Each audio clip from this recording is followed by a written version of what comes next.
started playing violin when I was 4. My parents started me in it. I didn't really choose it.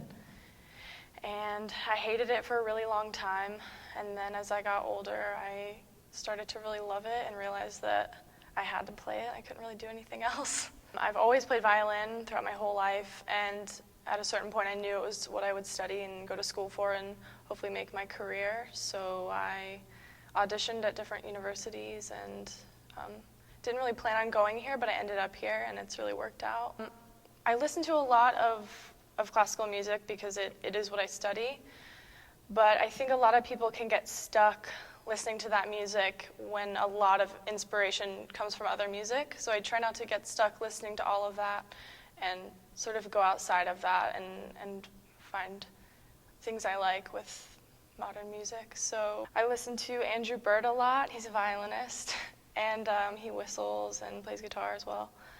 And recently I've been listening to a lot of Gogol Bordello, which is like gypsy punk. They also have violin, so I try to go outside of the classical realm and find other music. In school, a lot of people are part of ensembles, so I'm in a piano trio, which is piano, cello, and violin, and that's called a chamber group, a smaller group of musicians. So right now we're working on a Brahms piano trio, but I've been in string quartets and a piano quintet as well.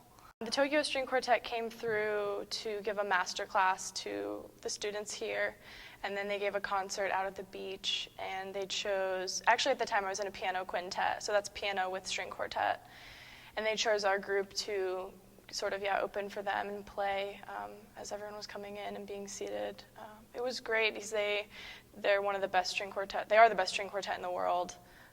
So for us to be chosen and play before them and then see them perform and talk to them and share the stage with them was really cool.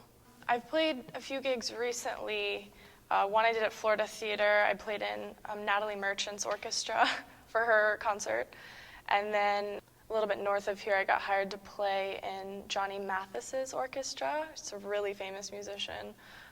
So those are just some different gigs I've done recently. So 2 summers ago, I went to Salzburg, Austria, and played with an opera company. So I was in the small orchestra that played for the singers. And it's a really intensive program. You just go for 2 weeks, you do a ton of rehearsals with the singers, and then you go right into performances. And then I did the same opera company in France this past summer. But it's a totally different experience playing that sort of music in other countries because it's really appreciated, and music and opera especially is very appreciated, so you see it differently. Salzburg I went specifically, I played and I was sort of gone, and I had downtime, but it was very, very busy.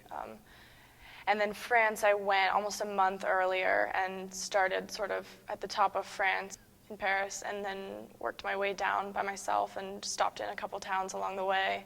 And the opera was in the very south of France, so I was traveling for a while.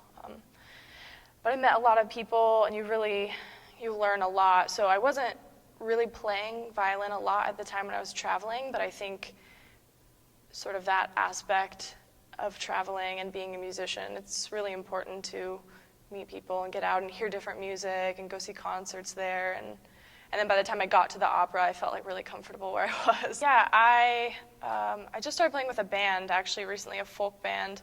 So I might be playing out with them at some point in the future, but my senior recital is coming up on March 13th at 7:30 at UNF.